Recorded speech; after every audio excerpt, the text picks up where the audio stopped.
Last lecture क्या किया था बताइए।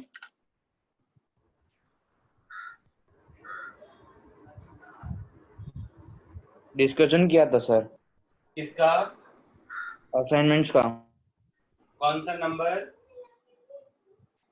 याद नहीं है सर।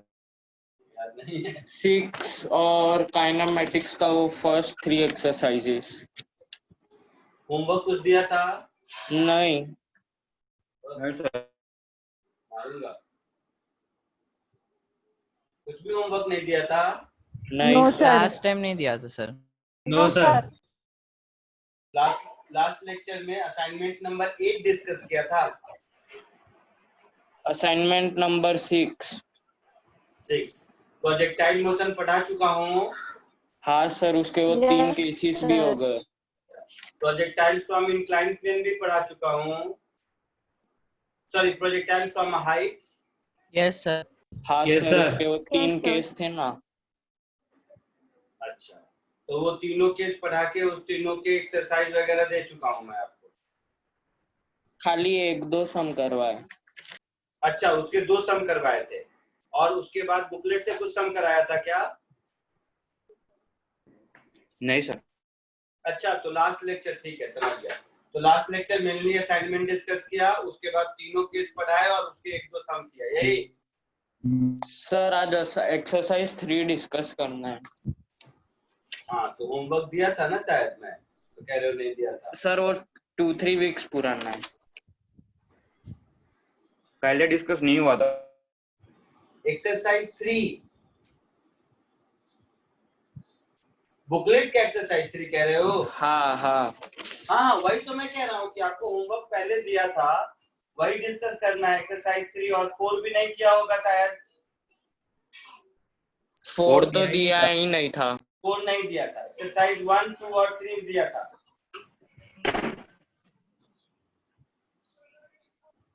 एक्सरसाइज 1, 2 और 3 दिया था। हाँ सर, पूरा नहीं किया था मतलब। हाँ सर। हाँ, कुछ सिलेक्टेड क्वेश्चन क्लास में कराए होंगे, बाकी बोला होगा आप हमको कर लीजिए।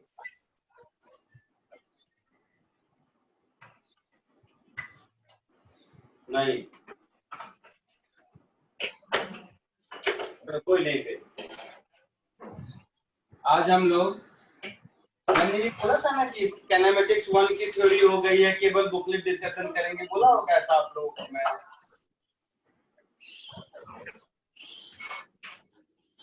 लेक्चर के लास्ट में ऐसा कुछ बोला था? No sir. नहीं बोला। ठीक है, चलिए मॉड्यूल निकालिए, मॉड्यूल के सम करेंगे। थ्योरी उसमें कुछ नहीं पढ़ानी है, कुछ क्वेश्चन से डिस्कस करने हैं, तो मॉड्यूल के कुछ सम अभी हम लोग क्लास में करेंगे। सर अभी तक मॉड्यूल नहीं आई है। अरे किसकी आवाज आ रही है पहले? हाँ, अब बोलो, क्या मॉड्यूल ग्रुप में मैंने भेजा होगा? हाँ सर। तो कौन बोल रहा है मॉड्यूल नहीं है? बोल बोल, क्या कंफ्यूजन है? और मॉड्यूल सेंटर पे भी ऑलमोस्ट सब पे दिलवा दिया है हम लोगों ने। नहीं सर, वो मेरे ट्यूसडे को बोला, ट्यूसडे को आने के लिए। कौन से सेंटर पे हो? बोरीवली। अच्छा ठीक है, बोरीवली में ट्यूसडे को है, ठीक है, कोई नहीं। बोरीवली में ट्यूसडे को फिजिकल भी मिल जाएगा। अभी सॉफ्ट कॉपी में तो मॉड्यूल दे रखा है, उसी से डिस्कस कर लेते हैं। चलिए, एक्सरसाइज 3 में आप लोग को कुछ पूछना है पहले? No sir. नहीं, तो ठीक है। हाँ exercise sir, question number 5।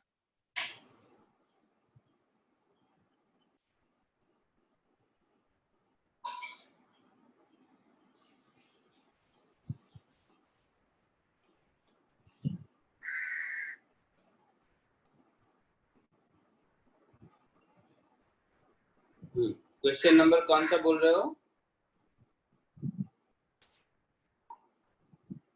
5। 5। Exercise 3 question number 5। अच्छा, कॉम्प्रिहेंशन वाला 5 के ऊपर हाँ सर, हाँ हाँ। Two balls A and B thrown with the same speed from top of a tower. Ball A is thrown vertically up. Ball B is thrown vertically down.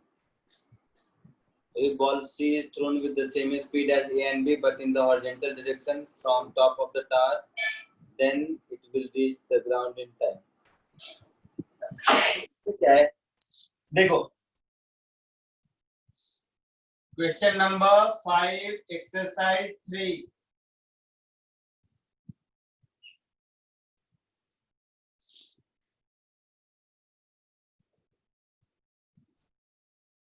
एक top of the tower से एक ball को certain speed से नीचे की ओर throw किया है ना. एक दूसरे बॉल को कुछ स्पीड से ऊपर की ओर थ्रो किया और एक तीसरे बॉल को हॉरिजॉन्टली थ्रो किया. यही तीन कंडीशन है बॉल ए बी एंड सी का, है ना. हाँ ball A ball be in लोगों को किस स्पीड से नीचे थ्रो किया गया था? 20 मीटर पर सेकंड. क्या हुआ? स्पीड 20 मीटर पर सेकंड था. हाँ, पिछले क्वेश्चन में फोर्थ में आंसर आया होगा. हाँ सर. तो 20 मीटर पर सेकंड से इसको थ्रो किया गया था, तो इसको भी 20 मीटर पर सेकंड से इधर थ्रो किया गया. तो ये यहाँ कहीं पहुंचेगा. ये हाइट दी हुई है बिल्डिंग की 60 मीटर थर्ड क्वेश्चन से. 60 मीटर थर्ड क्वेश्चन से. तो इसको नीचे आने में ए और बी का कोई मीनिंग नहीं है, केवल इसी से. तो इसको 60 मीटर कितना टाइम लगेगा? 60 is equal to half gt square. So t is under root 120 g. Sir आपकी आवाज में कुछ प्रॉब्लम है. Root 12 is 2 root 3. Root 3 is 1.732.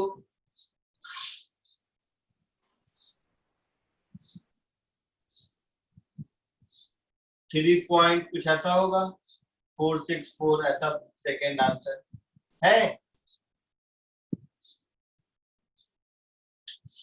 3.46 second है आंसर फिफ्थ का. हाँ सर. हाँ सर. और बोलो, और कुछ पूछना है? सर एक्सरसाइज 2 में एक डाउट था छोटा सा. पूछिए. वो क्वेश्चन नंबर 4 था. Exercise 2 question number 4. For a body in one dimensional motion, speed must decrease when acceleration is negative. Wrong है.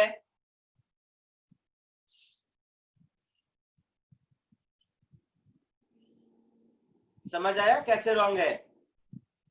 नहीं सर. नहीं समझ आया. जैसे हम बॉल को ऊपर की ओर थ्रो करते हैं तो उसका स्पीड धीरे धीरे डिक्रीज करता है. हाँ सर. लेकिन जब ऊपर से नीचे आता है तो स्पीड फिर इंक्रीज करता है. हाँ सर. तो एक्सेलरेशन दोनों ही केस में नेगेटिव ही है. हाँ सर. बट तो स्पीड मतलब इसलिए रॉन्ग हो करता जाएगा. है. वो बढ़ भी सकता है और कम भी हो सकता है. हाँ, तो ऑप्शन ए इज इनकरेक्ट क्योंकि मस्ट डिक्रीज लिखा है. मे डिक्रीज लिखता तो सही होता. अच्छा. Option B. सर एक्सरसाइज 2 का 10th बी. खत्म तो करने दे. Option B, speed must increase when acceleration is positive. कोई जरूरी नहीं है, पहले जैसा ही होगा. एक्सेलरेशन पॉजिटिव है लेकिन वेलोसिटी नेगेटिव है तो स्पीड डिक्रीज भी कर सकता है. समझे कि नहीं? एक्सेलरेशन मान लो +x में है और इनिशियल वेलोसिटी -x में है तो स्पीड पहले डिक्रीज करेगा. हाँ. तो ऑप्शन बी भी करेक्ट नहीं है. Yes sir. Option C, speed will increase when both velocity and acceleration are positive. ये सही है. वेलोसिटी भी पॉजिटिव है, एक्सेलरेशन भी पॉजिटिव है तो v equal to u plus at में u और a दोनों पॉजिटिव है, तो टाइम के साथ v इंक्रीज ही करेगा ना। तो option C is correct. Option D, speed will decrease when velocity is negative and acceleration is positive, ये भी करेक्ट है। जब वेलोसिटी और एक्सीलरेशन का डायरेक्शन अपोजिट होगा तो v equal to u plus at में u और a का साइन जब एक दूसरे के उल्टा होगा तो v डिक्रीज ही करेगा ना। हाँ सर, समझ गया। So option C and D are correct. Next, कोई कुछ पूछ रहा था? सर क्वेश्चन नंबर 12 भी है। Question number 10 exercise 2। अच्छा, मैं इधर लिख ही देता हूँ। एक्सरसाइज 2 में क्वेश्चन नंबर बोला, 12 किसी ने बोला, और कोई?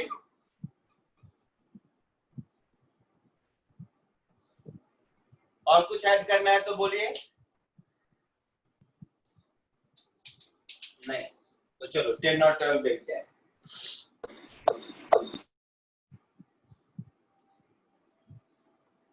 क्वेश्चन नंबर 10, वो a motorist is travelling 54 kilometre per hour, वो वाला।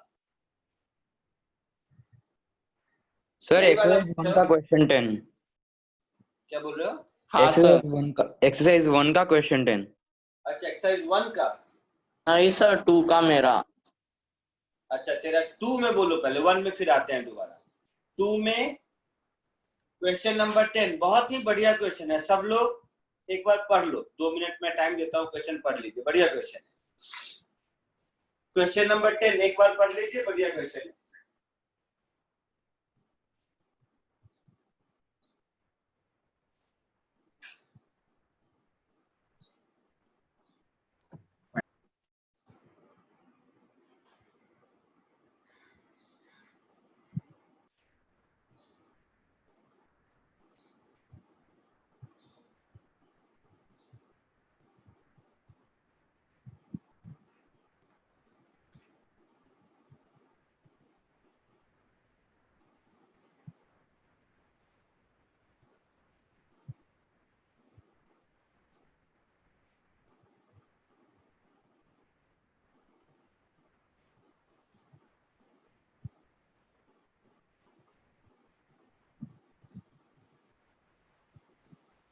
पढ़ लिया सबने?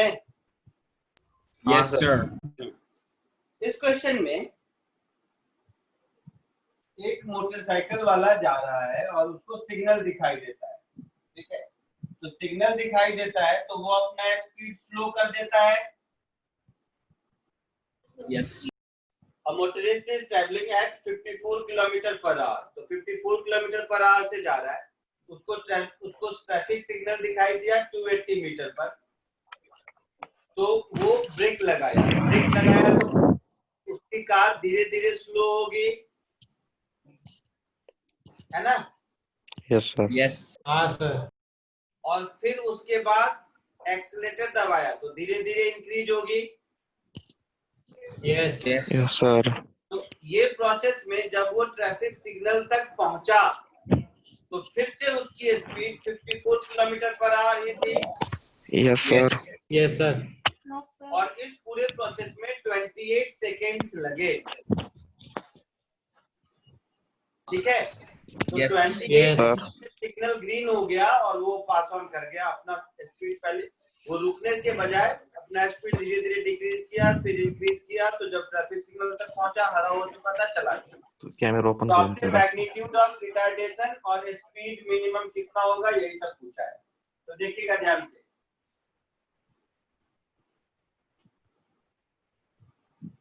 और ये भी लिखा है कि एक्सीलरेशन और रिटार्डेशन का मैग्नीट्यूड सेम है,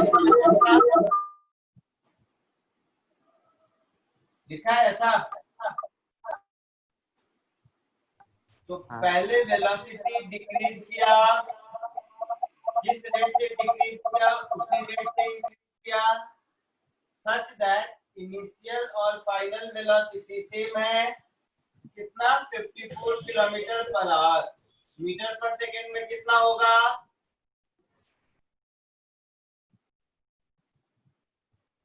15 मीटर पर सेकंड होगा। यस। तो ऐसा कुछ डायग्राम बनेगा, first decreasing then minimum then increasing.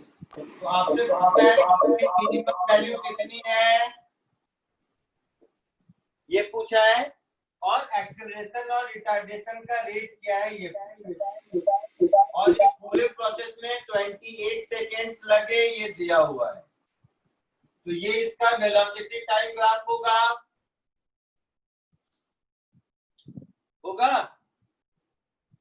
हाँ सर। तो कॉमन सेंस से देखो, रिटार्डेशन का रेट और एक्सेलरेशन का रेट सेम है। जितने वेलोसिटी डिक्रीज होकर जहां तक पहुंचा वहीं से इंक्रीज होकर उतना ही पहुंचा, मतलब दोनों इक्वल इक्वल टाइम लगा होगा। Yes Yes, sir. ये वाला होगा मेरा 14 सेकेंड, Yes, sir. और ये जो पूरा एरिया अंडर कर्व है, ये एरिया अंडर कर्व 280 मीटर के बराबर होगा। Yes, sir. Yes, sir. अब शायद हो जाएगा, कोशिश कीजिए खुद से, हो जाएगा। दोनों ट्रेपेजियम की एरिया का सम 280 मिलना चाहिए, इससे v मिनिमम मिल जाएगा, आपको मिलेगा। फिर u v और टाइम मालूम है तो एक्सेलरेशन रिटार्डेशन जो भी चाहिए वो भी मिल जाएगा, दोनों ऑप्शन मिल जाएंगे। कोशिश कीजिए खुद से।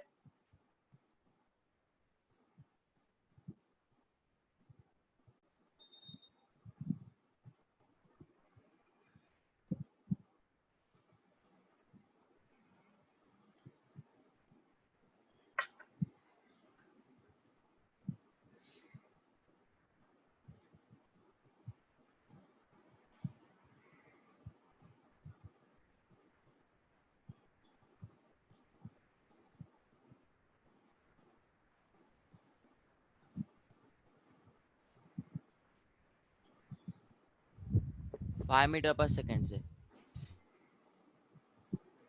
आंसर चेक कर।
सर वी 5 मीटर पर सेकंड।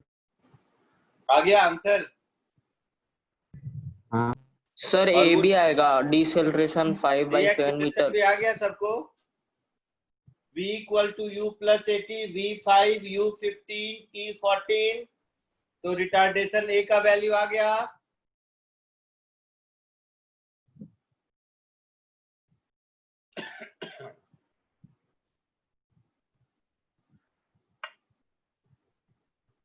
सबको आ गया, आगे बढ़ूं? Yes, sir. Yes sir. Yes, sir. Next question number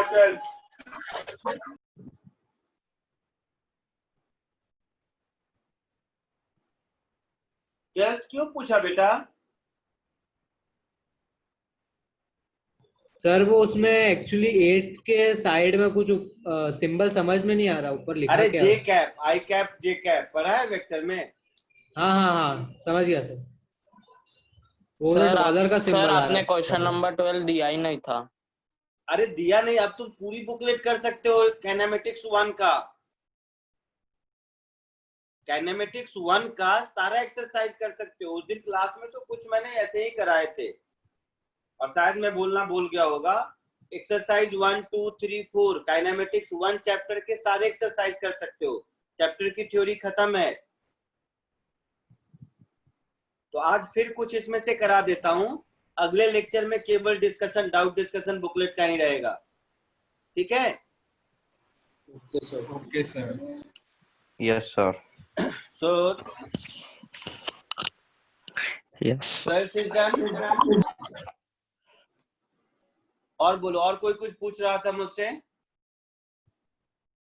sir exercise 1 का।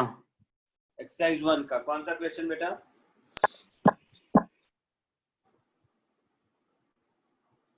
क्वेश्चन नंबर सर 10 और 8। 10 और 8। Exercise 1 question number 8 and 10।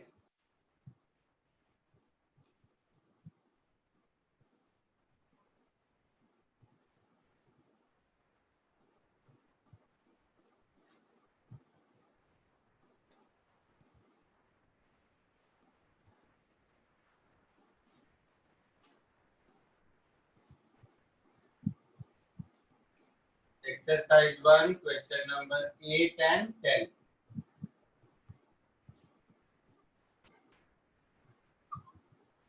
Ten खुला हुआ है तो पहले 10 पढ़ लेते हैं। A particle moving with initial velocity I cap minus 4j cap plus 10k cap। तो इनिशियल वेलोसिटी मुझे मालूम है, क्वेश्चन नंबर 10 है। I cap minus 4j cap plus 10k cap। Acceleration I plus j minus 2k। Acceleration is I plus j minus 2k। तो पूछा है कि velocity at the end of 2 second कितना होगा। तो t is equal to 2 second दिया हुआ है और v पूछा है, तो ये कौन सा काम हो गया? v is equal to u plus at हो गया। u I cap minus 4j cap plus 10k cap। a into t, t is 2 second to 2, a is I plus j minus 2k, so I cap plus j cap minus 2k cap। तो 2i और i मिलाकर 3i minus 4j और plus 2j मिलाकर minus 2j plus 10k और plus 10k और minus 4k, तो plus 10 minus 4 6k cap. ऐसा कुछ है आंसर?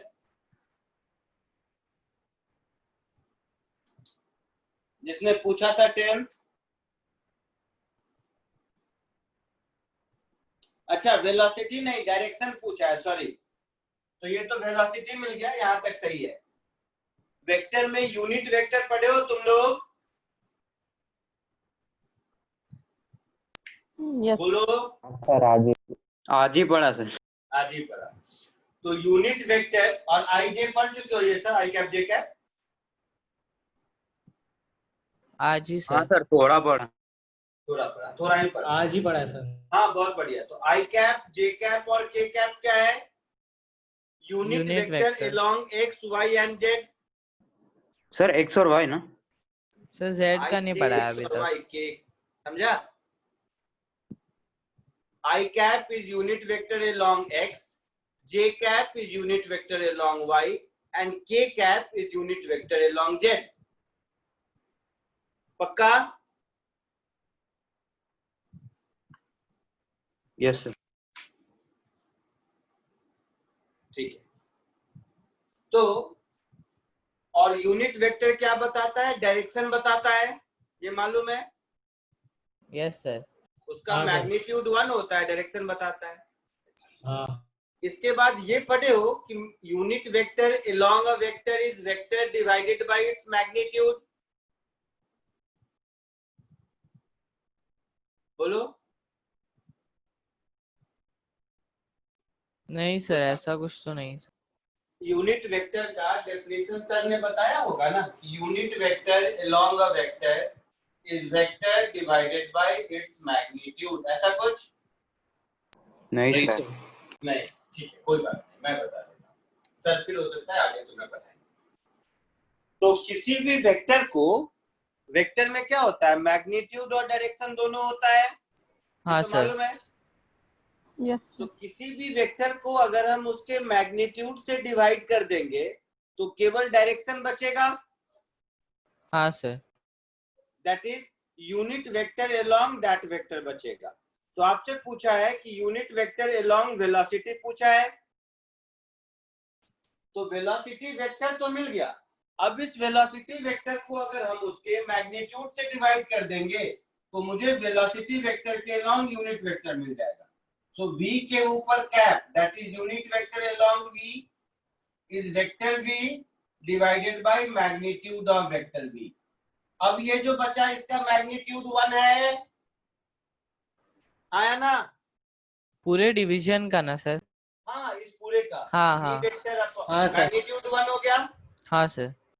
और डायरेक्शन क्या हो गया जो v का है, हाँ और तो v वेक्टर मेरा हो गया 3i minus 2j plus 6k divided by इसका मैग्नीट्यूड। मैग्नीट्यूड निकालने आता है i j k में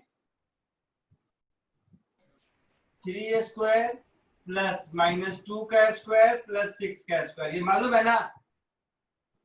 सर, एक्स वाई का पता था, जेड नहीं पढ़ाया।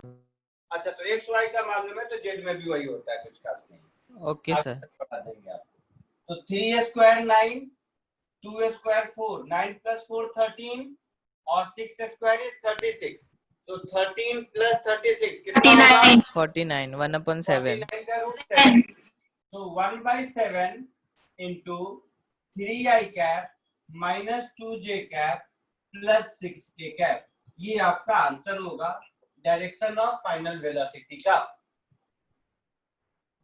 लिख हाँ लीजिए, सर। समझ के लिख लीजिए इसको।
आगे बढ़े।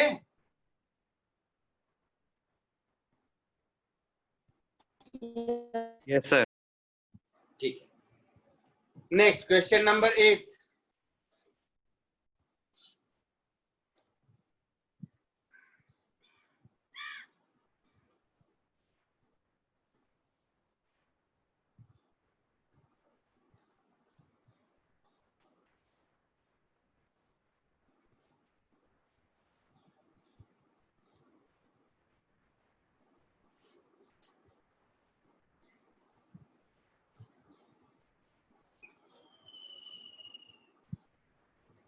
A train moves in a straight line with uniform acceleration, full stop. If x and y be the velocity with which the front end and rear end of the train respectively cross a fixed electric pole which is adjacent to the railway track, then the velocity with which middle of the train crosses the pole is. तो ये कहानी ऐसी है कि ये एक पोल है, एक ट्रेन जिसका लेंथ मान लो L है, तो ये ट्रेन का फ्रंट एंड जब इस पोल को क्रॉस कर रहा था उस समय इसकी स्पीड x थी, मान लेते हैं ट्रेन का लेंथ L है, हाँ या ना? हाँ सर। तो ये ट्रेन जब आगे जाता जाएगा तो थोड़ी देर के बाद ऐसी कहानी थी, जब इसका रेयर एंड इस फिक्स पॉइंट को क्रॉस कर रहा था, इस समय इसकी स्पीड y मीटर पर सेकेंड है। हाँ सर। तो पूछा है जब ट्रेन का मिडिल पोर्शन क्रॉस कर रहा था तो इसके बीच में ऐसा हुआ होगा, जब ट्रेन का मिडिल पोर्शन इस पॉइंट P को क्रॉस कर रहा होगा उस समय स्पीड v कितनी होगी, यही पूछा है। हाँ सर। तो क्या दिया है और क्या पूछा है ये पता चल गया? Yes sir. तो सिनेरियो फर्स्ट और सिनेरियो थर्ड इन दोनों से हम लिख सकते हैं y square is equal to x square plus 2 into a into L, लिख सकते हैं। v square is equal to u square plus 2as। हाँ सर। बोलिए। हाँ सर। तो यहां से मुझे मिल गया y square minus x square upon 2 is a into L. इसको रहने देते हैं, मुझे तो ये v चाहिए, तो अब इन दोनों से हम ऐसा लिख सकते हैं v square is equal to x square plus 2 into a into L by 2। हाँ सर। लिख सकते हैं। तो ये हो गया मेरा x square plus a into L, 2 cancel, a into L की वैल्यू यहां से उठाकर यहां सब्स्टिट्यूट कर दीजिए, तो x square plus y square minus x square by 2, तो ये हो गया x square plus y square by 2 is v square. So v is under root x square plus y square upon 2, ऐसा कुछ आंसर होगा। आया समझ में?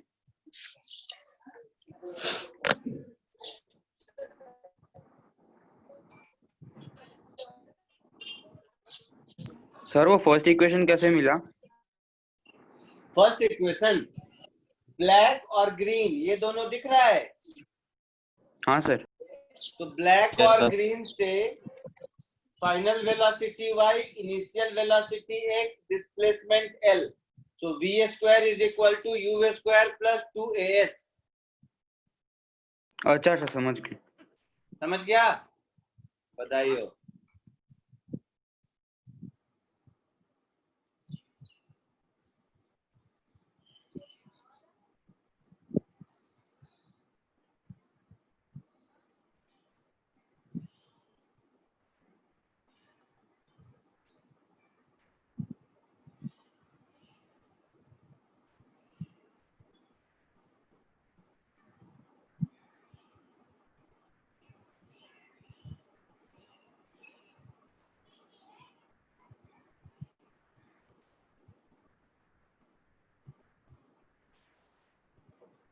सर आपने जो प्रीवियस क्वेश्चन में वो 1/7 निकाला था वो फिक्स्ड वैल्यू है कि हर बार चेंज होती रहती है? क्या क्या? वो प्रीवियस क्वेश्चन था ना जिसमें वो 3 square plus minus 2 the whole square plus 6 square था रूट, तो उसकी वैल्यू हमेशा डेफिनेट होती है कि वेरिएबल होती है? मतलब वो वैल्यू हमेशा 1/7 आती है कि वैल्यूज पे डिपेंड करती है? अरे तो 3, 6 वो तो जो वैल्यू रहेगा आई cap J cap K cap का कोएफिशिएंट उसके हिसाब से आएगा ना। नहीं, क्योंकि हम लोग को अभी वो पढ़ाया नहीं है इसलिए अरे पूछ रहा पढ़ाने का क्या है, A I cap plus B J cap का मैग्नीट्यूड क्या होता है, under root A square plus B square, ये पढ़ाया है। था। हाँ। तो ए और बी पर डिपेंड किया ना। हम्म। तो वैसे ही A I cap plus B J cap plus C K cap, इसका मैग्नीट्यूड होगा under root A square plus B square plus C square. अच्छा।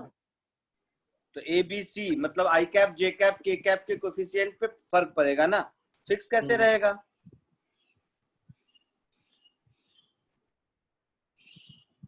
आगे बढ़े। 1 मिनट सर।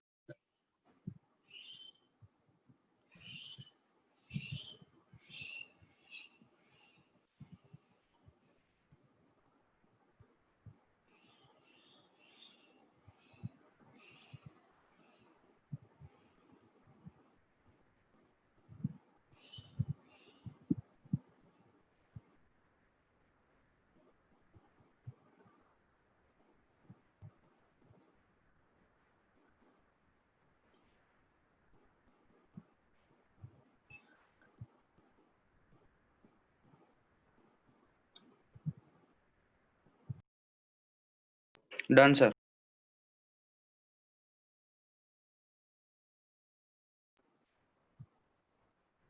हो गया, आगे बढ़ो। और हाँ बोलिए, और कोई डाउट बोलिए। सर 12 और 15 भी था। अच्छा, इसी में 12th और 15th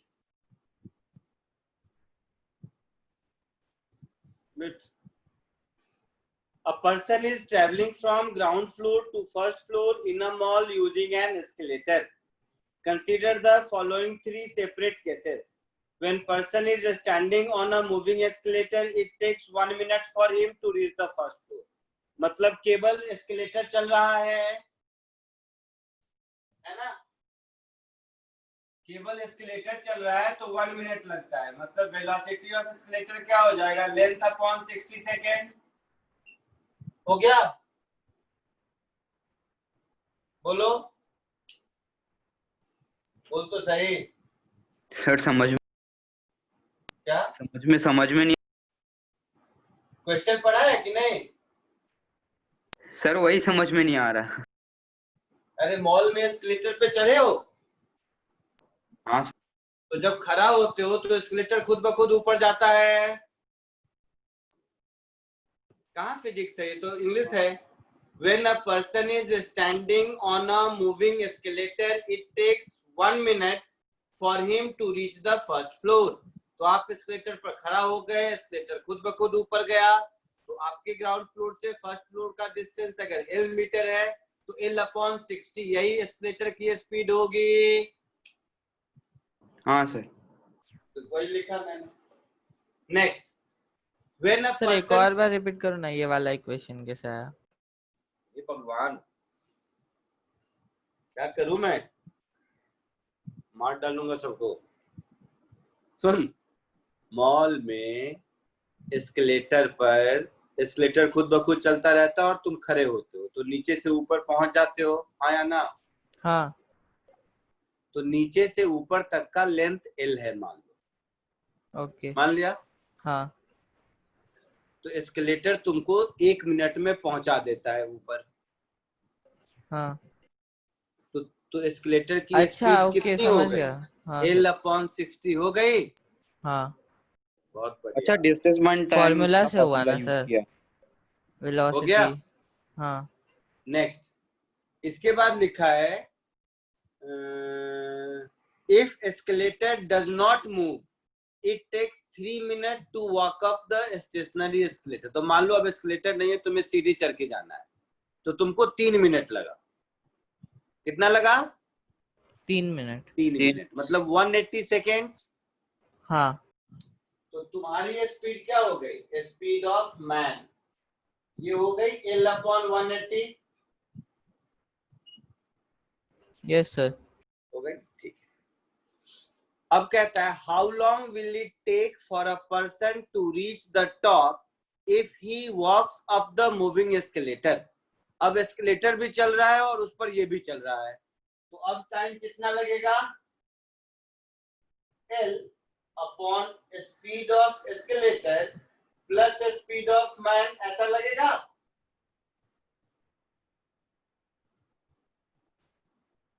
ओ भाई साहब, हाँ सर। हाँ सर, हाँ। लगेगा। तो L upon L by 60 plus L by 180, तो सब L को हटा दो, तो 1 upon 180 एलसीएम ले लो, 63 जा 180, तो फाइनली 180 by 4 seconds, तो 90 by 2, 45 seconds आंसर। कौन सा क्वेश्चन था ये? 12। चमका हाँ सर। एकदम हाँ सर, जल्दी चमक से गया। हाँ कॉपी कर लो।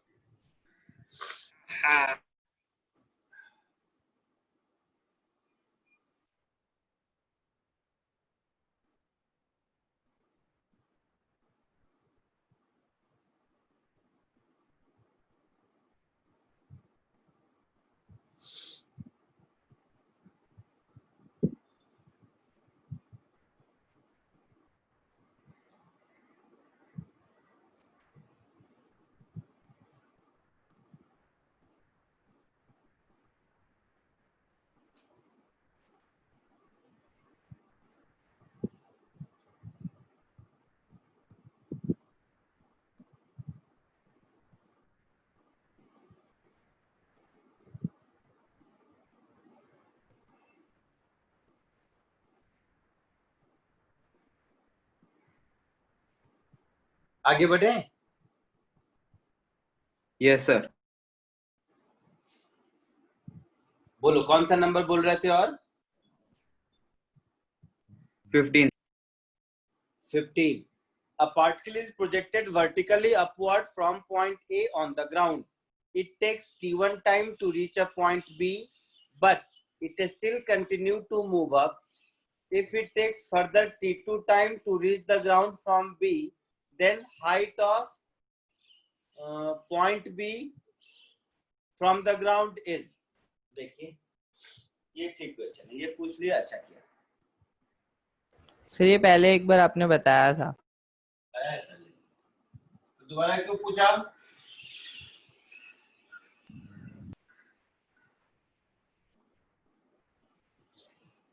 दोबारा क्यों पूछा?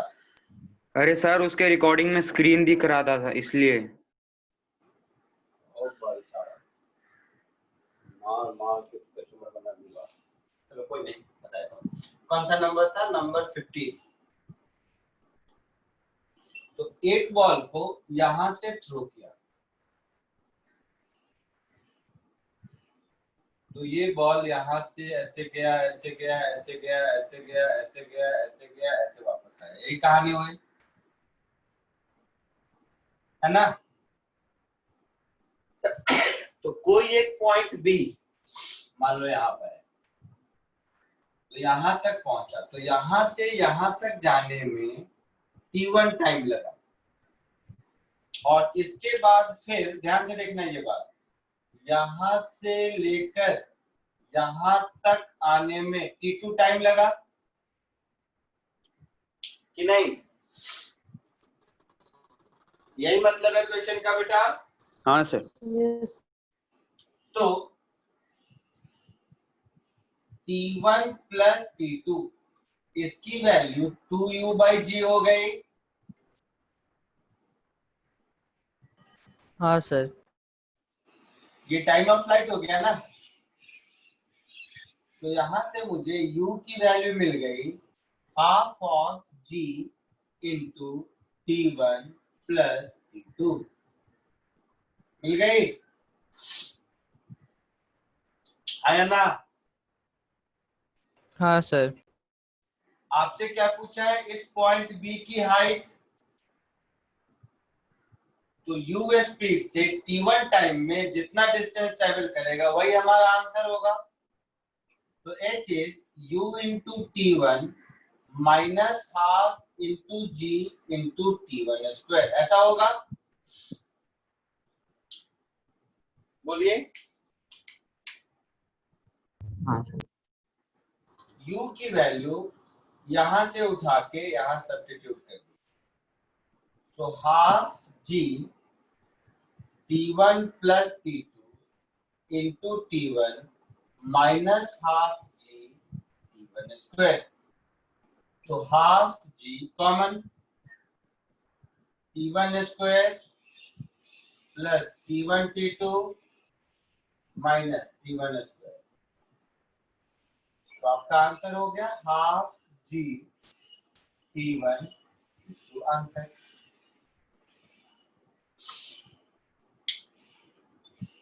आया समझ में? हाँ सर। कॉपी कर लीजिए।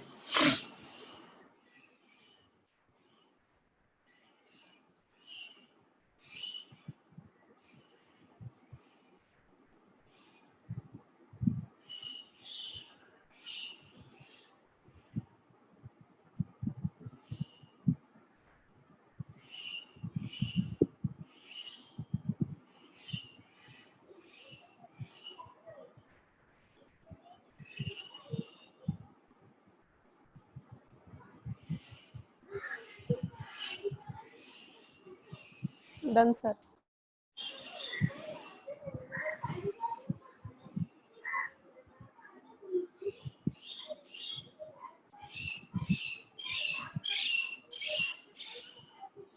और बोलिए नेक्स्ट कौन सा बताऊं?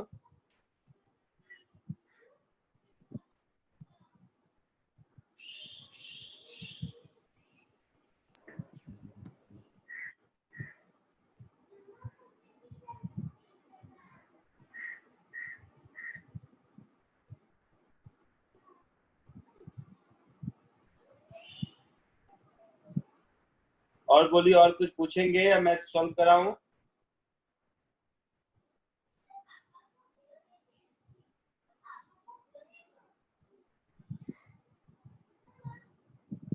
Sir 21st। 21st इसी में से? हाँ 21st।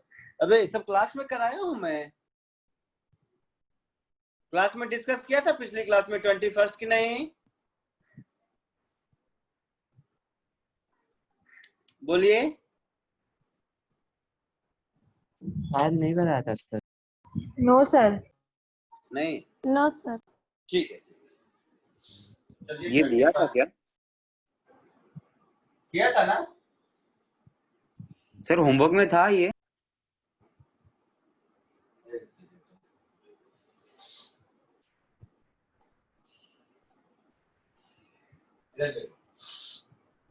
कुछ ऐसा है,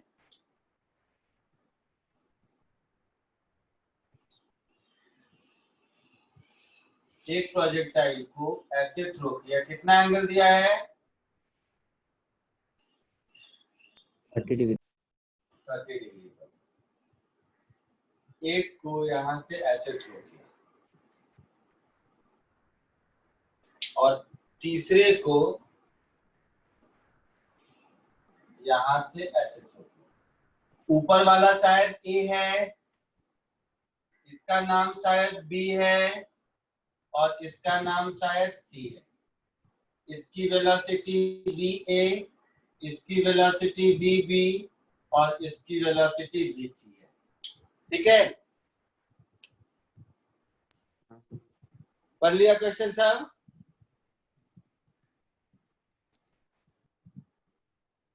हाँ। अब बोला है कि तीनों वहां पर मिलता है, ऐसा बोला है। रह जाता है।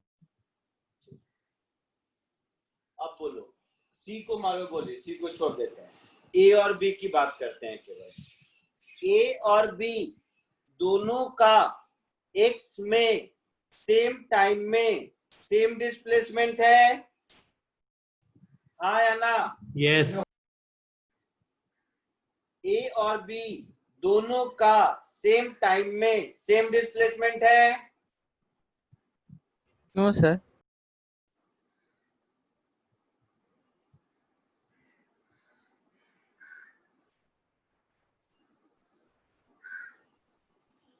ए और बी दोनों का, फिर से बोल रहा हूँ, ए और बी दोनों का सेम टाइम में एक्स में सेम डिस्प्लेसमेंट है। हाँ किसी को डाउट है इस बात पे? सर कैसे No, होगा sir. बताओ ना। अरे एक्स में दोनों सेम, दोनों का, ओ भाई साहब, अच्छा ओके, एक्स में डिस्प्लेसमेंट, हाँ हाँ तो यहाँ पे मिला है, तो ये जितना एक्स में आगे गया है ये भी एक्स में उतना ही आगे गया है हाँ ना। हाँ सर हाँ। तो ए और बी का सेम टाइम में एक्स में सेम डिस्प्लेसमेंट है, हाँ या ना? Yes sir. ए और बी दोनों का एक्स में सेम एक्सेलरेशन है जो कि 0 है। Yes sir. बोल जल्दी। हाँ सर। तो इसका मतलब है कि ए और बी दोनों का x component of initial velocity same होगा। हाँ सर. मतलब VA is equal to VB cos 30. That is VA is equal to VB into root 3 by 2. यहाँ तक कोई दिक्कत इस लॉजिक में? No. No sir. अब यही लॉजिक मैं B और C के लिए लगाता हूँ। सर ये v is equal to u plus at के फॉर्मूला से हुआ ना। अरे कहाँ V equal to U plus 80 formula, तुम लोग कहाँ, फॉर्मूला कहाँ है इसमें? आई मीन सर बाकी ये दोनों का बाकी सब सेम है, u और एटी, तो v भी सेम होगा वैसे। सेम टाइम सेम डिस्प्लेसमेंट, तो वेलोसिटी भी सेम हो। हाँ सर। क्या कॉमन सेंस है ये?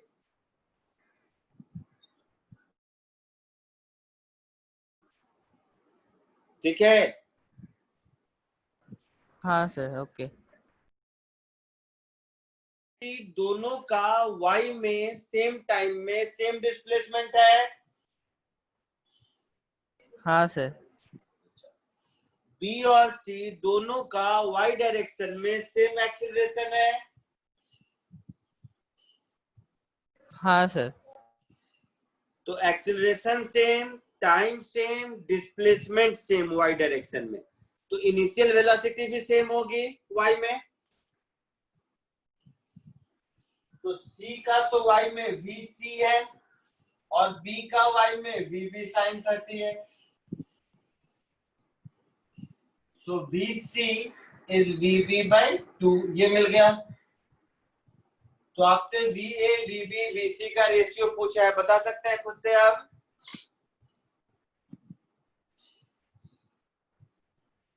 बोलिए।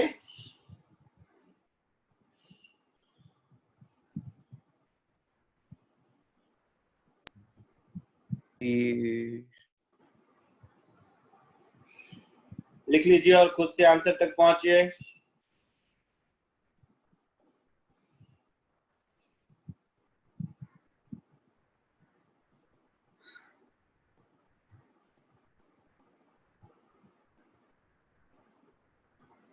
सर बी और सी का वापस एक बार एक्सप्लेन करो ना। B और C दोनों का y डायरेक्शन में सेम टाइम में सेम डिस्प्लेसमेंट है। हाँ सर। B और C दोनों का y डायरेक्शन में सेम एक्सीलरेशन है।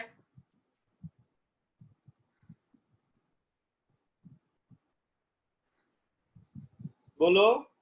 ये नहीं समझा सर, कैसे होगा? माइनस जी दोनों का y डायरेक्शन में एक्सीलरेशन वही है, हाँ हाँ हाँ एक्सेलरेशन हाँ।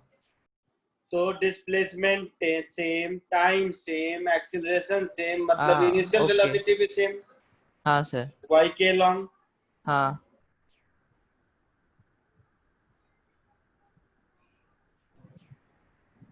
हाँ सर।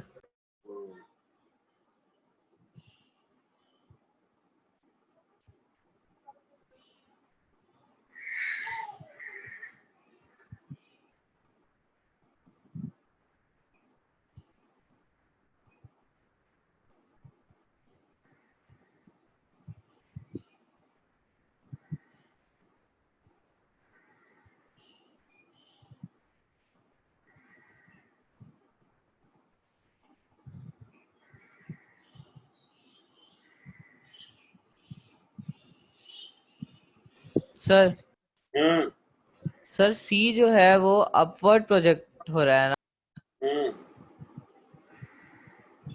तो उसमें सर उसका वेलोसिटी sin 30 से क्यों मल्टीप्लाई हो रहा है?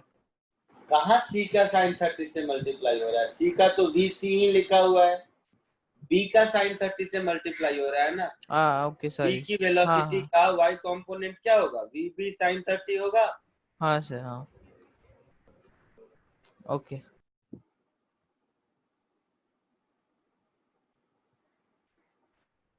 सर ये आपने होमवर्क में दिया था क्या?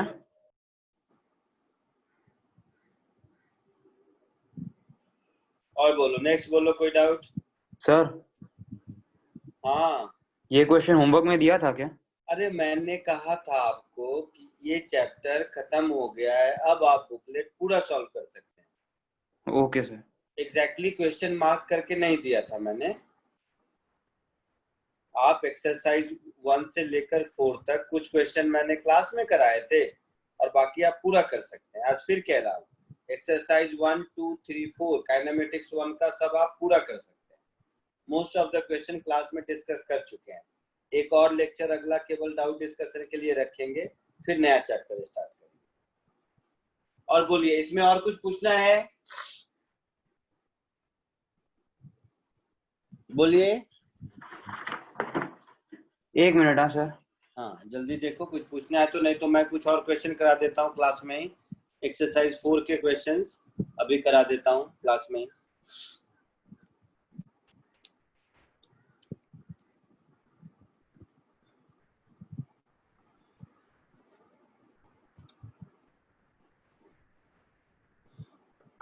प्रोजेक्टाइल मोशन करा चुका हूँ ना आप लोगों को? यस पूरा पक्के से ना?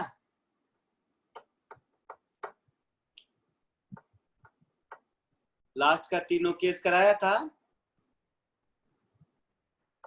Sir. Projectile from a height. हाँ हो गया, फिर कुछ नहीं। हाँ बोलो, कुछ पूछना है? नहीं, चलिए एक काम कीजिए, सीधे आइए एक्सरसाइज 4 पे। एक्सरसाइज 4 पे आइए, कुछ क्वेश्चन मैं क्लास में कराता हूँ, बाकी आप लोग पूछते रहिएगा घर में जब करने के बाद अगली क्लास में। अभी कुछ क्वेश्चंस करते हैं।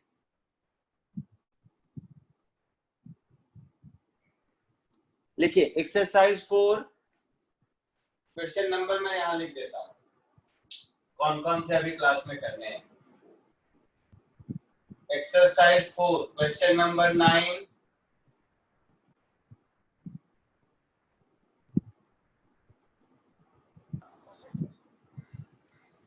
Question number 10,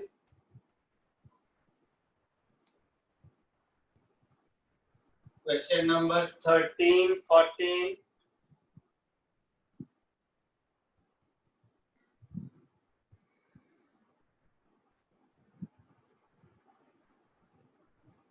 seventeen 18 19। ये बहुत ही अच्छे अच्छे क्वेश्चन है एक्सरसाइज 4 के। ये अभी कीजिए क्लास में, जो नहीं हो तुरंत पूछ लीजिए, ये आपका क्लास वर्क है।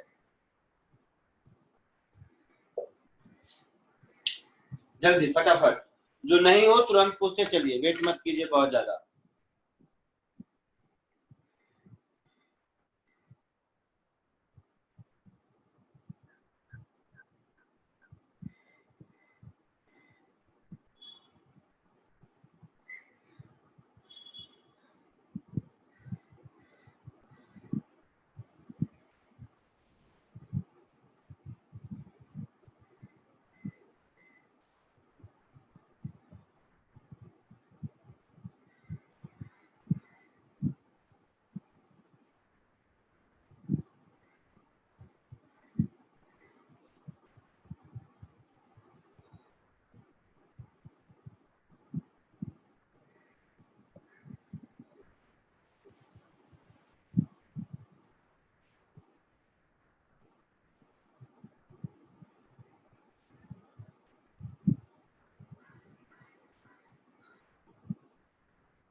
9th आया?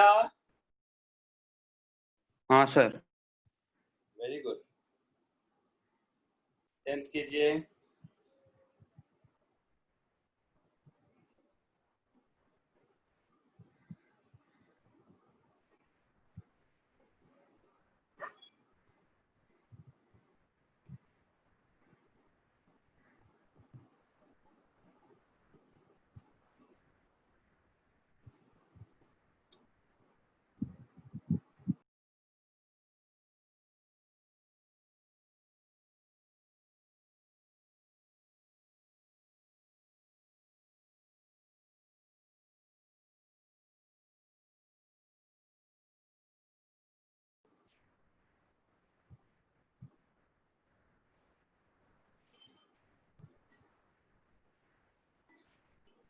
बोलिए, कुछ पूछना हो तो बोलिए। सर 10th में डाउट है। 10th में डाउट है? ठीक है, बताता हूँ। आगे करते रहो, बताता हूँ। बाकी सब मतलब सब लोग अटेम्प्ट कर ले, इसके लिए रुका हूँ और कुछ नहीं।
चलो 10th बता देता हूँ। किसी का हुआ 10th?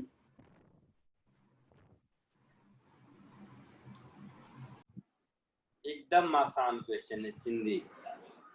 A steamer moving in a river takes m second to go a meter downstream. तो डाउनस्ट्रीम में स्टीमर की स्पीड प्लस रिवर की स्पीड हो जाएगी। हाँ या ना? हाँ सर। तो स्टीमर की स्पीड कैपिटल V, रिवर की स्पीड U। तो आप ऐसे कह सकते हैं कि V प्लस U कितना सेकंड में? कौन सा था? टेक m सेकेंड, तो into m this is equal to a। है ना?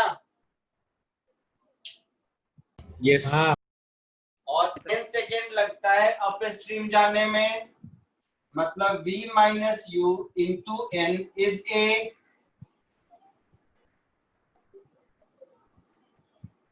Yes sir. तो हम लोग वो क्या चाहिए, कैपिटल V और U चाहिए। V is equal to what और U is equal to what, यही पूछा है। यस तो बस तू पूछा, as simple as this, V plus U A by M, V minus U A by N, दो इक्वेशन दो अननोन, दोनों को ऐड कर दोगे तो V मिल जाएगा, हाँ या ना। हाँ यस सर। तो v की वैल्यू हो गई a बाई टू, ऊपर m प्लस n, नीचे m n, ये एक आंसर हो गया। दोनों को सब्ट्रैक्ट कर दोगे तो u मिल जाएगा, तो 2u is a into 1 by m minus 1 by n होगा। तो u का आंसर हो गया मेरा a by two n minus m upon m into n, ये दूसरा आंसर आया ना। यस हाँ। सर देखो कितना आसान था, है ना। कोई दिक्कत किसी को? No sir. नेक्स्ट कीजिए फटाफट।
थर्टीन्थ बोलिए हुआ।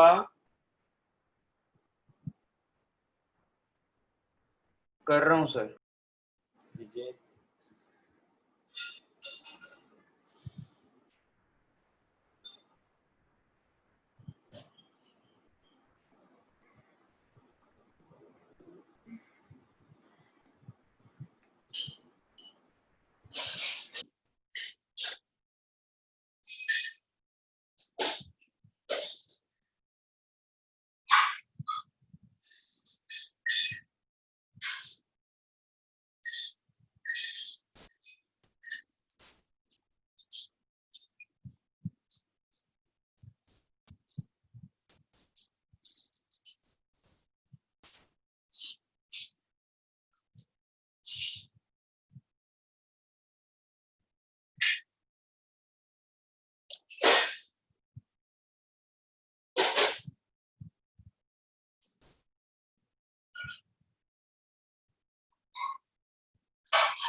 बोलो बोलो, आया आंसर या बताऊं? आ गया सर। 13 था गया, वेरी गुड। Yes, sir. हाँ सर। नेक्स्ट कीजिए 14।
बोलिए, कुछ पूछना है तो बताइए।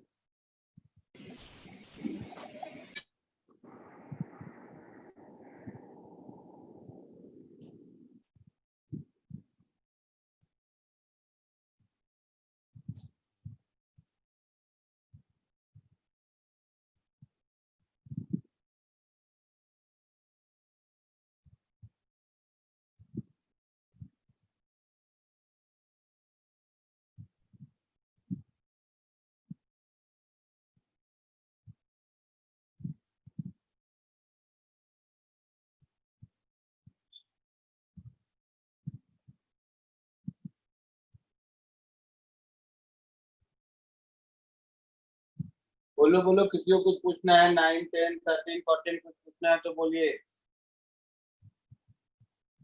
13. Answer 13. A stone is thrown horizontally from an elevated point. After 0.5 seconds, the magnitude of its velocity is 1.5 times initial velocity. ठीक है।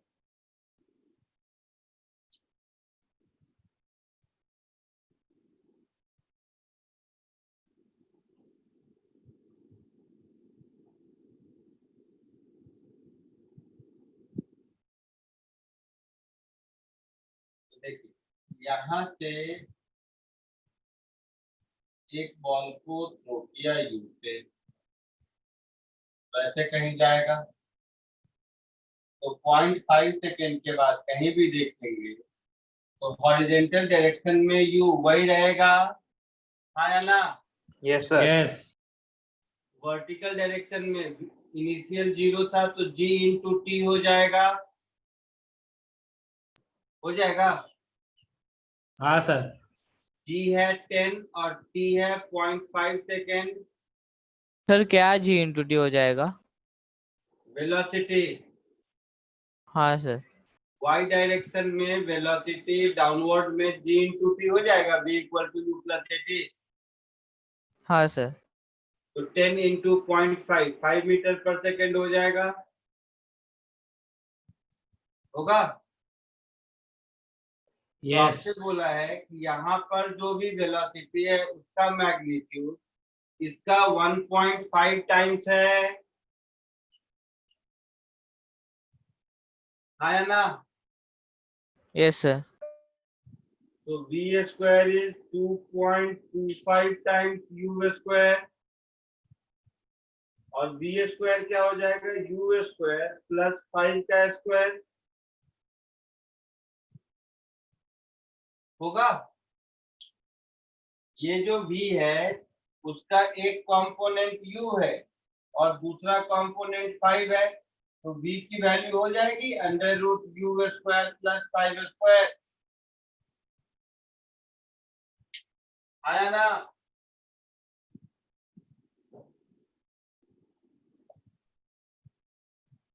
बोलो तो सही।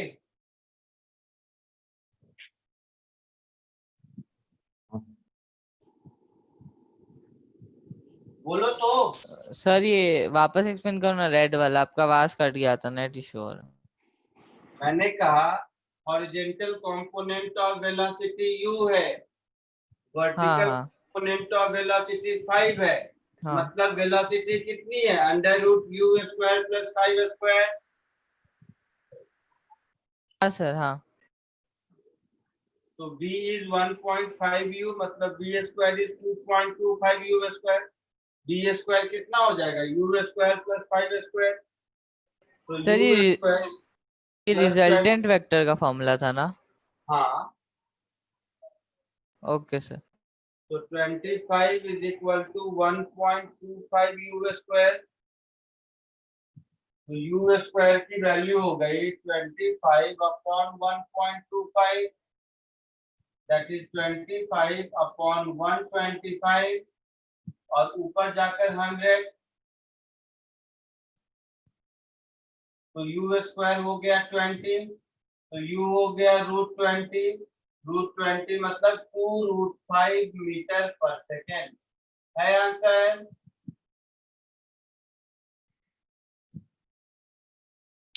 देखिए है आंसर ऐसा कुछ? 4.5 मीटर पर सेकंड। हाँ ठीक है, ठीक है, आया समझ में सबको? हाँ सर। नेक्स्ट कीजिए।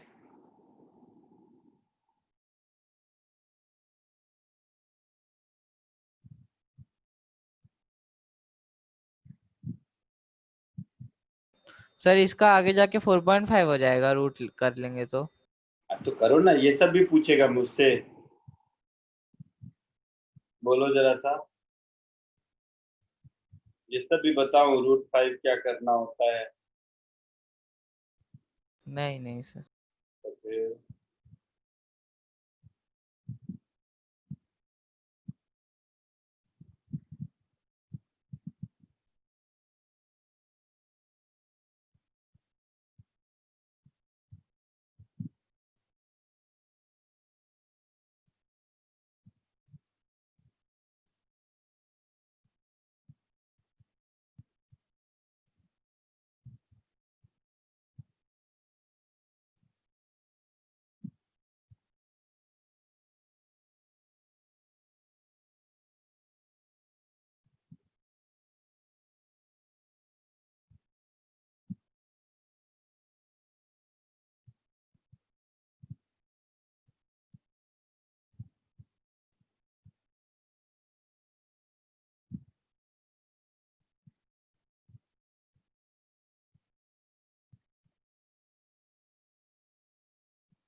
सर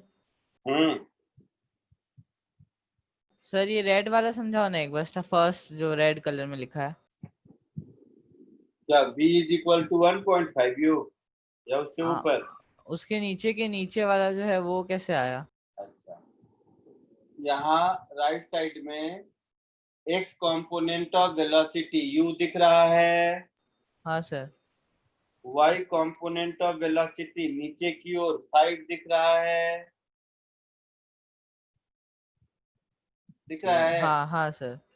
मतलब टोटल वेलोसिटी कितना होगा? Under root u square plus 5 square होगा हाँ मैग्नीट्यूड। हाँ सर। तो v को लिख दिया under root u square plus 5 square. Question में दिया हुआ है कि v इज 1.5 u, दिया है ना क्वेश्चन में। हाँ सर।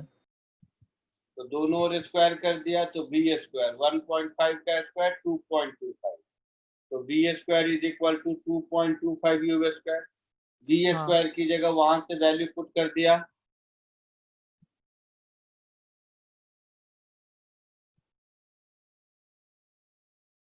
समझा कुछ भाई साहब? v का वैल्यू यहां से उठाकर यहाँ पुट कर दिया।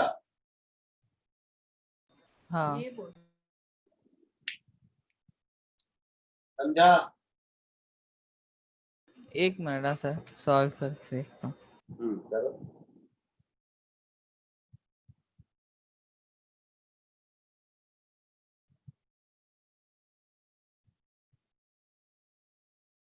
हाँ सर समझ गया।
बोलो 14 17 हुआ कुछ?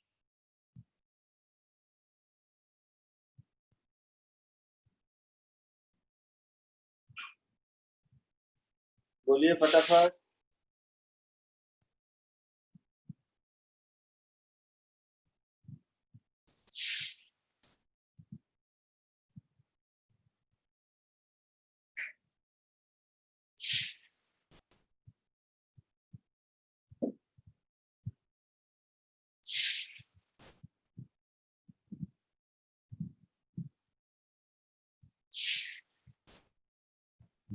सर 14th नहीं, क्या बोल रहे हैं? 14th नहीं हो रहा सर, डाउट है उसमें। 14 नहीं हो रहा है, तो ये बता देता हूँ 14 क्या है देखने दो। हाँ, a relief yellow aeroplane is flying horizontally at a constant height 1960 meter above the water level with a speed 600 km per hour toward a point directly over a person struggling in flood. water. At what angle of sight with the vertical phi should the pilot release a survival kit if it is to reach the person in water? एकदम simple है.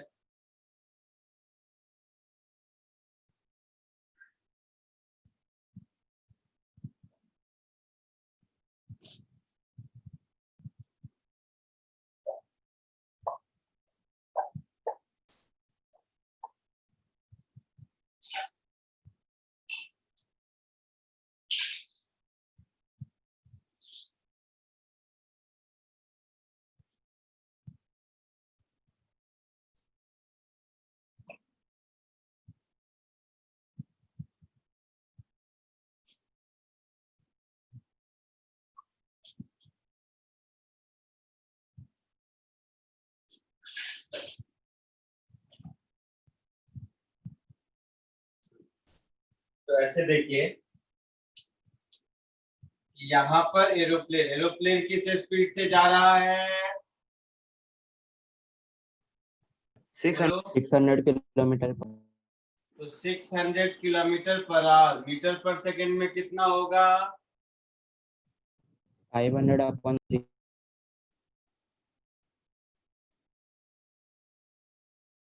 बाद में value put करेंगे, छोड़ो.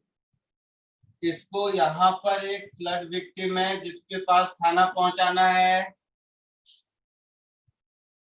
तो ये ऐसे throw किया और यहाँ पहुंचा. ठीक है, नहीं सॉरी, क्या पूछा है देखने दीजिए मुझे.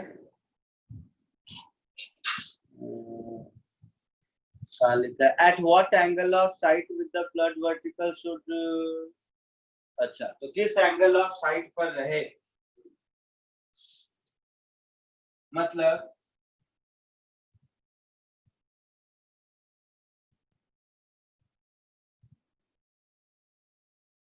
ये एंगल ऑफ साइट, ये एंगल होगा 5, तो ये एंगल भी होगा 5. ये डिस्टेंस हाइट दे रखी है, कितनी दे रखी है? 1960 मीटर, ऐसा दिया है ना? हाँ यस सर. सर. और जी 9.8 बोला है लेने के लिए. तो अगर मुझे ये आर मिल गया, ध्यान से सुनना सर, अगर मुझे ये आर मिल गया तो फाई मिल जाएगा. फाई ही ढूंढना है ना हमें. हाँ सर. तो ये केस 3 हो गया. Time √2h by g, that is √2 into 1960 upon g 9.8. 9.8 into 2 19.6, तो ये 20 हो गया, सॉरी 200 हो गया. तो 200 into 2 ये 400 हो गया.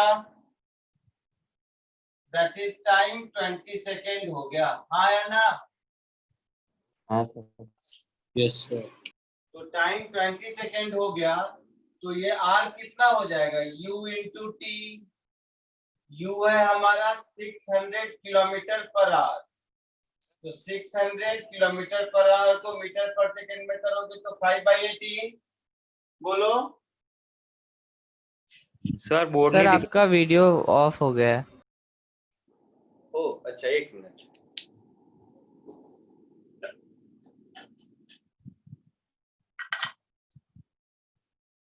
अभी दिख रहा है? हाँ सर.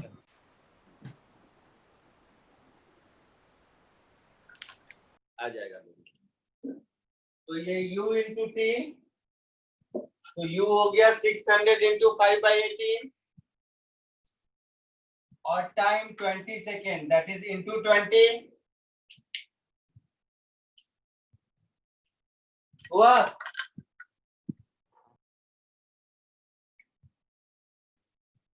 बोलो. हाँ सर हुआ. तो आर मिल गया. मेरा लैपटॉप डिस्चार्ज हो गया था इसलिए चार्ज में लगा रहा हूँ। हाँ सर 10,000 by 3 आ गया आंसर? 10,000 का आ आर गया। का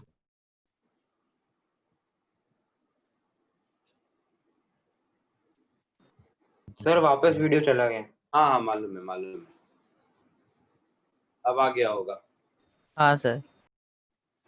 सर हाँ बोलिए बोलिए। वो जो यू दिया है ना 600 किलोमीटर पर आवर, हाँ वो लाइक कोई एक वेलोसिटी अलोंग वाई या अलोंग एक्स है या फिर कॉमन है, मतलब उससे निकालना है साइन और कॉस लगा के। अरे एक्स वाई कहाँ है? तो लिखा है फ्लाइंग हॉरिजेंटली, मतलब एरोप्लेन हॉरिजेंटली जा रहा है ना, हाँ तो उससे जो फूड पैकेट गिरेगा उसकी वेलोसिटी तो हॉरिजेंटल डायरेक्शन में ही होगी ना। हाँ तो उसकी वेलोसिटी हॉरिजेंटल डायरेक्शन में ही होगी, तो 600 kilometre per our horizontal direction में ही है, मतलब अलोंग एक्स ना। along x। हाँ ओके सर। ये आर के फॉर्मूला में कोई भी ले सकते हैं यू क्या कोई भी यू ले सकते हैं मतलब? Is equal to u into t हाँ तो range. h is equal to u into R is equal to u into t में u क्या है? अच्छा हाँ समझ गया सर। फूड पैकेट की स्पीड है, हाँ सर। और नीचे आने में टाइम कितना लगता है निकाल लिया, तो उतनी देर में हॉरिजेंटल डायरेक्शन में जो भी डिस्प्लेसमेंट होगा वही आर है। हाँ सर। कराया तो था केस 1 केस 2 केस 3, कुछ याद आ रहा है? हाँ हाँ तो उसी में ये केस 1 के जैसा होगा शायद, 1 2 3 जो भी नंबर था मुझे नहीं याद है, ओके सर। है ना? सर वो angle of sight along y है अलोंग एक्स? अरे एंगल ऑफ साइट एलोंग क्या होता है? ऊपर से तुम देख रहे हो तो किस एंगल पर देख रहे हो? तुम ऊपर से जो देख रहा है वो इतना ट्रिग्नोमेट्री में हाइट एंड डिस्टेंस नहीं पढ़ा है? Angle of elevation, angle of side, हाँ सर। है ना? Angle of elevation, angle of side ये होता है ना। तो इस पॉइंट का यहाँ से अगर हम देखेंगे हॉरिजॉन्टल से, तो इस एंगल पे देख रहा है। कोई स्पेसिफिक एंगल अगर क्वेश्चन में दिया हुआ है तो देखेंगे। तो क्वेश्चन में एंगल कुछ दिया है? नहीं। हाँ लिखा है angle of site with the vertical. पढ़िए ठीक से, क्वेश्चन नंबर 14 है ना। हाँ। तो देखिए क्वेश्चन के लैंग्वेज में क्या लिखा है, angle of site with the word. With the vertical, मतलब ये फाई है ना? हाँ और डायग्राम में भी ये फाई बनाया है। तो angle of site with the vertical लिखा है, मतलब वर्टिकल लाइन से फाई ये होगा। तो ये आपको मिल गया, इसको ठीक कर लो, कितना हो गया? 10,000 by 10,000 3 अपॉन 3। 10,000 by 3। ये हो गया 10,000 by 3, ऐसा? हाँ सर। Yes sir. चलो 10, तो आर मिल गया। तो इस ट्रायंगल में tan फाई की वैल्यू क्या हो जाएगी? P by B, R upon 1960, और R है 10,000 by 3 into 1960, तो 1000 upon 588, ऐसा कुछ है आंसर? आंसर क्या है देख के बताइए मुझे।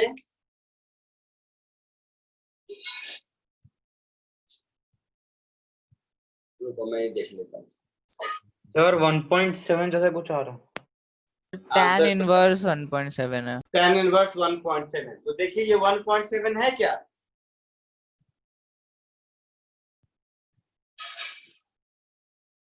सर 1.7। हाँ सर। है ना? ये वैल्यू कितनी है? 1.7 होगी कि नहीं होगी? तो मेरा आंसर हो जाएगा phi is equal to tan inverse 1.7। ठीक है, हाँ सर। नेक्स्ट कीजिए।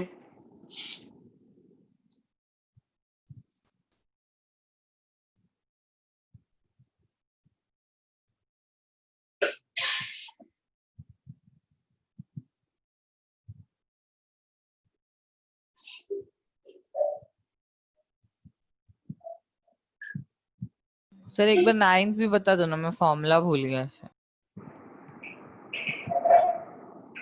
कौन सा वाला? 9th। 9th में क्या था? 9th में क्या था? Person sitting on the top of a tall building is dropping ball at regular interval of 1 second. The position of third, fourth, fifth ball with respect to top of the building when sixth ball is being dropped. इसमें क्या है? कौन सा formula लगेगा इसमें? चलो देखो, हर 1 second पर बॉल मैक्सिमम को हाइट का ड्रॉप लगेगा करता ना? है। क्या?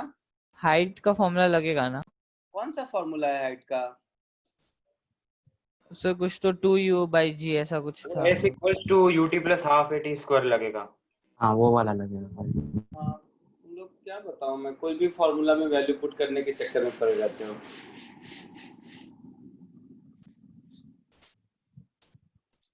ऊपर से नीचे तक बॉल ड्रॉप कर रहा है हर 1 सेकेंड में, तो बोलता है कि जब 6th बॉल ड्रॉप कर रहा है उस समय थर्ड, फोर्थ और फिफ्थ बॉल का position top of the building से कहां पर होगा, यही पूछा है।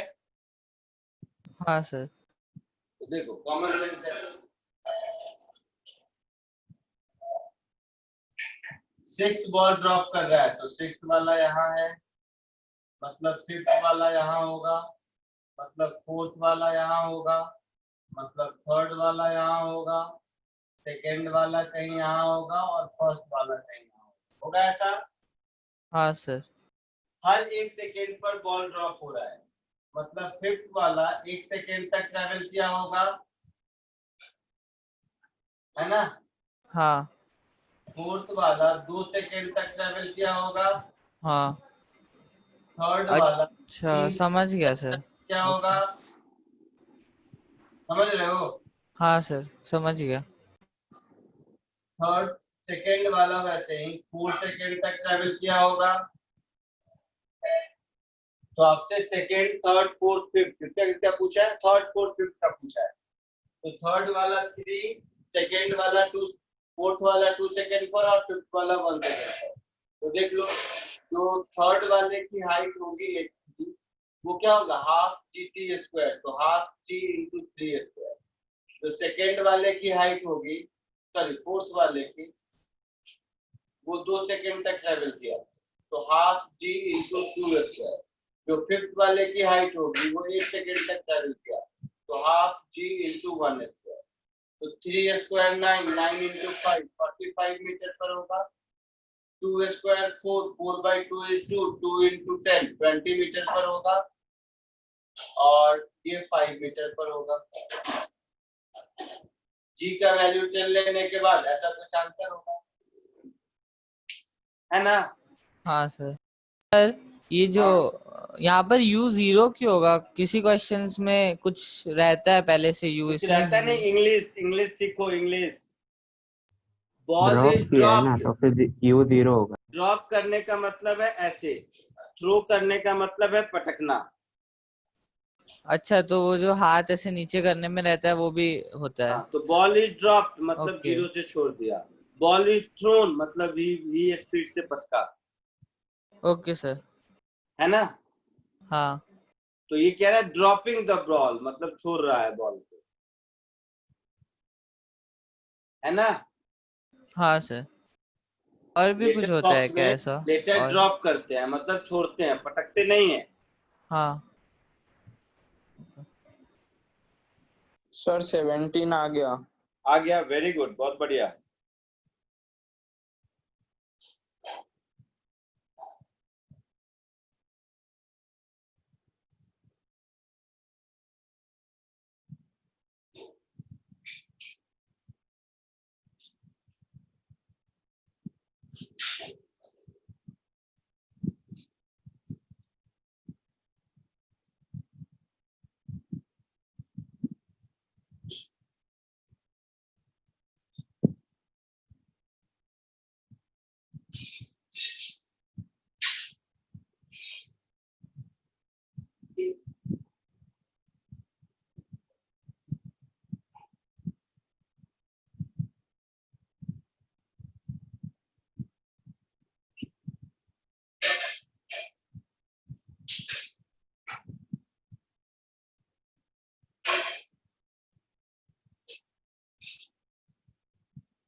सर 18th क्वेश्चन नहीं हो रहा। 18th नहीं हो रहा है, अभी कर देते। 18th में देखो क्या है।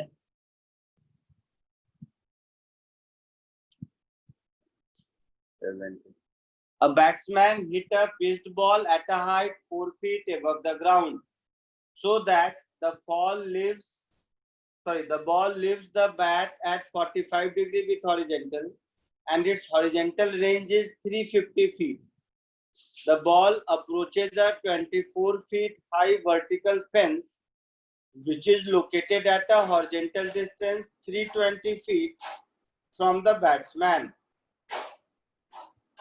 Will the ball clear the fence? वो बॉल उस फेंस को क्लियर कर पाएगा कि नहीं, यही पूछा है।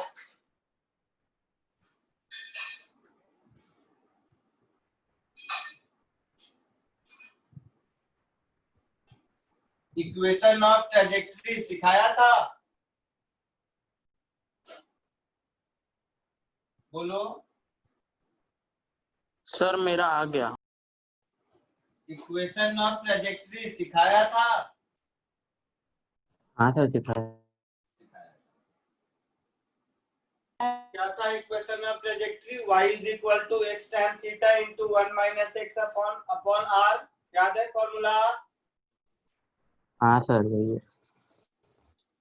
तो यही कहानी है। ये ग्राउंड है, ग्राउंड से 4 फीट ऊपर, मतलब यहां से एक बॉल को थ्रो किया तो ये ऐसे जाएगा, कहीं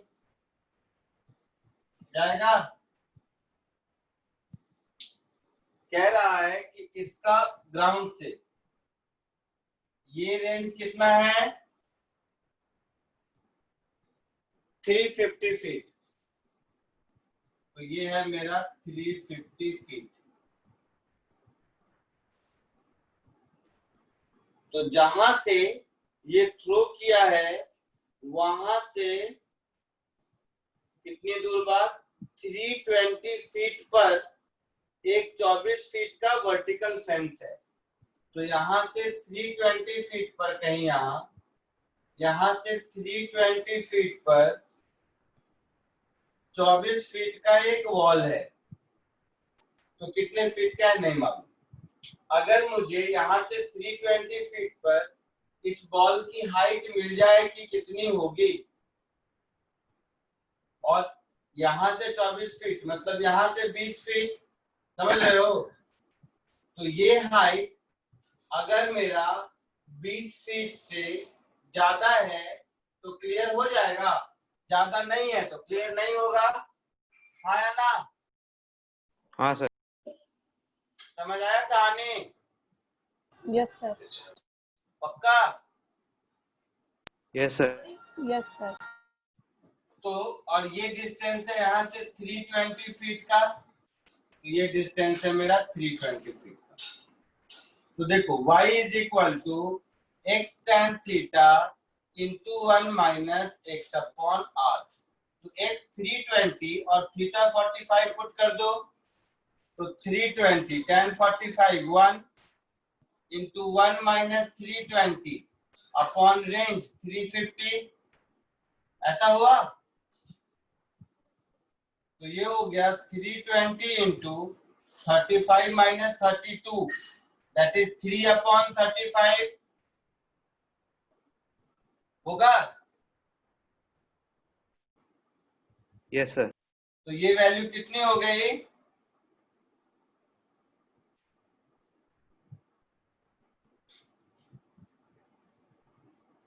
192/7,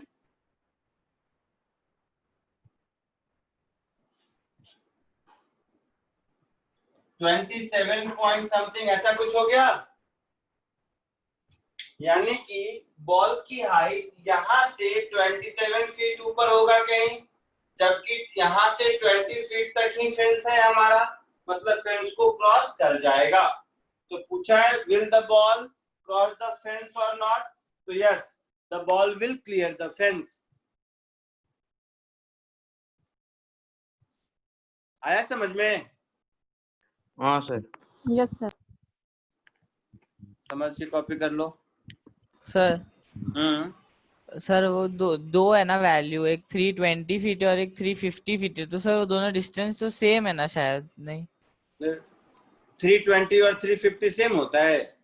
नहीं मतलब भाई वो अलग कैसे दिया? बैट्समैन उधर ही खड़ा है ना और वो उसका रेंज भी उधर है, बॉल उधर से गया ना। इंग्लिश इंग्लिश इंग्लिश पढ़ो, इंग्लिश पहले, फिजिक्स कहीं नहीं है। क्वेश्चन पढ़ो 2 बार। सर अगर मैं y को 24 अज्यूम करके चलता हूँ तो मेरा x का वैल्यू 26 फीट आ रहा है कुछ, तो फिर वो बराबर है? अरे उससे y के एक वैल्यू पर तो तुम्हें 2x मिल सकता है ना, एक यहाँ हाँ। और एक यहाँ। हाँ तो y का वैल्यू 20 फीट डाल के सॉल्व करने का कोई मीनिंग ही नहीं है। अच्छा। समझ रहे हो? ये x में क्वाड्रेटिक है, तो for a given y you will get 2 value of x। हाँ तो 20 फीट कहां पर है उससे मेरा मतलब थोड़ी ना है। मेरा मतलब है कि यहां से 320 फीट पर बॉल की ऊंचाई 20 फीट से ज्यादा, मतलब ग्राउंड से 24 फीट से ज्यादा है या नहीं, ये हमें ढूंढना है ना। हाँ। तो हमें y की वैल्यू 20 फीट पुट करने का कोई मीनिंग नहीं है। समझा। और बोलो, कोई पूछ रहा था 320 350 फीट के डेटा का क्या सीन है, बताओ।